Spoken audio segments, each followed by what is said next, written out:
Hey guys, welcome to my channel super brains. तो आज हम पढ़ेंगे the first world war and the Russian empire. तो first world war में two types की पावर्स थी जिनका नाम था सेंट्रल पावर और एलाइड पावर। तो सेंट्रल पावर में कौन कौन आते थे वो देखते हैं। जर्मन एम्पायर आते थे, ऑस्ट्रो हंगेरियन एम्पायर आते थे, बल्गेरिया और टर्की आते थे। और एलाइड पावर्स में तो बहुत सारी कंट्रीज आती थी जिनका नाम था Russian empire, Romania, France, Portugal, Italy, Greece, Great Britain, Siberia. US join in 1917। तो यूएस ने सबसे लास्ट में ज्वाइन किया था 1917 में। तो जैसे कि हमें पता है कि जो रशिया था उसका मतलब जो कंट्री थी वो ठीक ठाक अभी नहीं चल रही थी।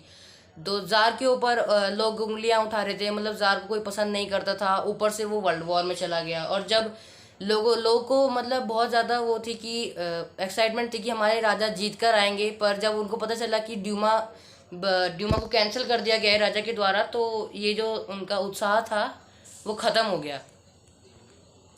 तो अलेक्जेंड्रा बिलोंग्स टू जर्मनी। तो अलेक्जेंड्रा जो थी यानी कि जार की जो वाइफ थी वो जर्मनी से बिलोंग करती थी। People don't love Germany, they hate Germany very much. जो पीपल थे रशिया के, उनको जर्मनी बिल्कुल पसंद नहीं था, वो जर्मनी को बिल्कुल भी पसंद नहीं करते थे। Saint Petersburg was the Germany name, people change its name as Petrograd due to hate.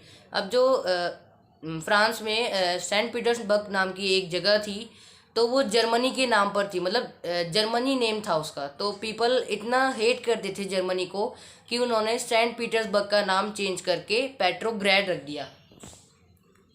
तो the Tsarina Alexandra's German origins and poor advisers especially a monk called Rasputin made the autocracy unpopular. तो जो Alexandra थी, मैंने आपको बताया कि वो Germany से बिलोंग करती थी, यानी शादी से पहले वो जर्मनी की थी। और वो जो उनका एक एडवाइज़र था उसकी कुछ ज़्यादा ही सुनती थी, जिनका नाम था रास्पुतिन। तो अपनी जो आवाम थी, अपनी प्रजा की, वो ज़्यादा नहीं सुनती थी और अपने जो ये मॉन्क थे उनकी, रास्पुतिन जो उनका एडवाइज़र था, उसकी ज़्यादा सुनती थी। इसलिए लोग उनको वैसे भी पसंद नहीं करते थे क्योंकि वो जर्मन से थी। और ये भी उनको अनपॉपुलर बनाता था कि वो रास्पुतिन की बातें सुनती थी। Russia's condition. अब रशिया की क्या कंडीशन थी वर्ल्ड वॉर में। Russia's army lost badly in Germany and Australia between 1914 and 1916। तो जो रशिया की जो आर्मी थी वो जर्मनी और ऑस्ट्रिया में 1914 और 1916 के बीच में बहुत बुरी तरीके से हार रही थी। Destruction led to 3 million refugees in Russia. अब रेफ्यूजीज क्या होता है? रेफ्यूजीज वो होता है जो लोग जिनके पास इधर उधर जाने का मतलब कुछ नहीं होता है, मतलब वो इधर उधर के बचते ही नहीं है, उनके पास कुछ होता ही नहीं कि अब हम कहाँ जाएं। Over 7 million casualties by 1917। अब ये देखिए कि 70 लाख लोग 1917 में रशिया के मारे गए। Soldiers does not want to fight such a war. जो रशिया के सोल्जर्स थे वो ऐसी वार को लड़ना नहीं चाहते थे। मतलब लोगों को लगता था कि रशिया को लड़ना पसंद है, रशिया इतना बड़ा देश है, इतनी बड़ी सेना है, रशिया जीत जाएगा। पर रशिया ऐसा मतलब कुछ नहीं हुआ, वो बहुत बुरी तरीके से हार रहा था। अब वो अलग बात है कि अलाइड पावर्स यूएसए की वजह से जीत गई थी। Severe impact on industries. अब इंडस्ट्रीज पर इस चीज़ का क्या इम्पैक्ट पड़ा वो पढ़ते हैं।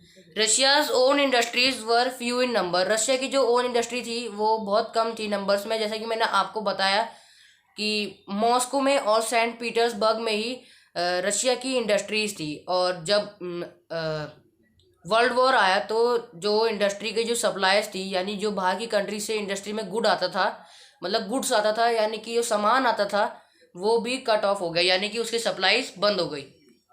Industrial equipment disintegrated more rapidly in Russia. 1916 railway lines began to break down, shortage of labour food. अब 1916 में जो था रेलवे लाइंस ब्रेक डाउन होने लगी और लेबर की और फूड की जो थी शॉर्टेज होने लगी।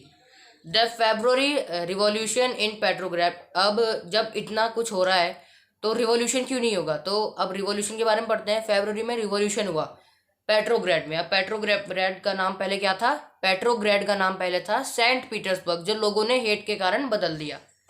इन the winter of 1917 conditions of the capital Petrograd were Grimm.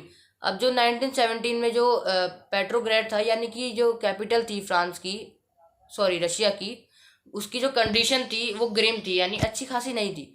The layout of the city seem to emphasise the divisions among its people. अब जो पेट्रोग्रेड में क्या था कि बीच में एक रिवर थी नेवा, लेफ्ट साइड में नेवा के रहते थे अमीर लोग और राइट साइड में रहते थे गरीब लोग यानी वर्कर्स वगैरह। तो अब उसके बारे में देखते हैं।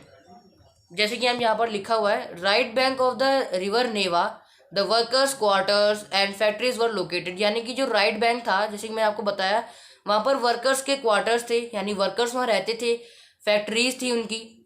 और लेफ्ट बैंक में जो थे वो थे fashionable areas, the winter palace and official buildings like the palace where the Duma met.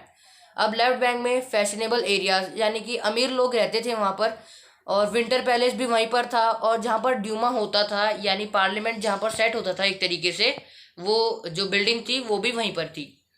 अब प्रॉब्लम्स क्या थी फरवरी 1917 में, अब वो पढ़ेंगे। प्रॉब्लम्स फरवरी 1917 राइट साइड, यानी कि वर्कर्स की साइड, जो जहाँ पर वर्कर्स रहते थे वहाँ पर क्या प्रॉब्लम्स थी, उनको क्या प्रॉब्लम्स आ रही थी। फूड शॉर्टेजेस हो रही थी वर्कर्स के लिए, जाड़े का समय था, विंटर बहुत ज़्यादा ठंड हो रही थी। Elected government oppose tsar's desire to resolve the Duma. अब जो इलेक्टेड गवर्नमेंट थी वो ज़ार की डिज़ायर को मतलब उसको पसंद नहीं करती थी, कि उनको पसंद नहीं था ज़ार ने ड्यूमा क्यों डिज़ोल्व किया, उसको मतलब उनको अच्छा नहीं लगा कि ज़ार ने जो है ड्यूमा डिज़ोल्व नहीं करना चाहिए था। उनको ये लगता था कि ड्यूमा रहने देना चाहिए था, पर ज़ार ने तो डिज़ोल्व कर दिया ड्यूमा। इंपॉर्टेंट डेट्स, अब इस चीज़ को भी देख लेते हैं, इंपॉर्टेंट डेट्स क्या हुआ।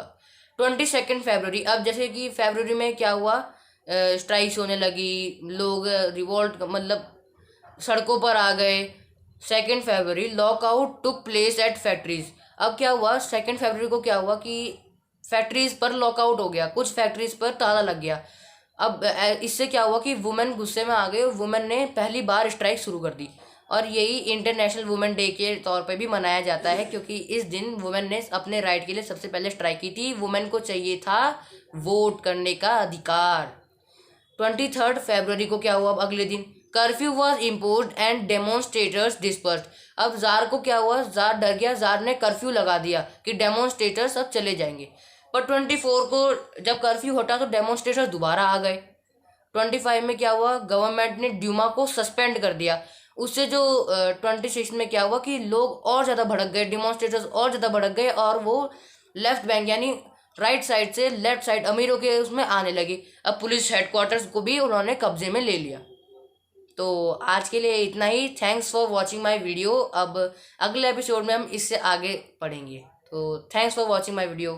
Please like, share and subscribe.